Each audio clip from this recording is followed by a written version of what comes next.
Sabahat efendim taksiratını affetsin inşallah. Ahirette inşallah bunu Resulüne komşu yapsın inşallah. Lütfen Gürbüz Hoca'nın haklarınızı helal eder misiniz? Helal olsun. Gürbüz Hoca'nın haklarınızı helal eder misiniz? Helal olsun. Gürbüz Hocama gerçekten canı gönülden haklarınızı helal eder misiniz? Helal olsun. Allah hepinizden razı olsun inşallah.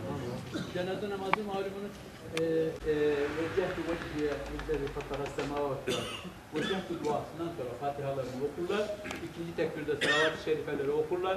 Üçüncü tekbirde yine duaları yaparlar. Ve dördüncü tekbirde inşallah bu Kur'an-ı Kerim'e yapılması izleyip efendim selam verir. Onun için burada kardeşlerimizi her zaman inşallah.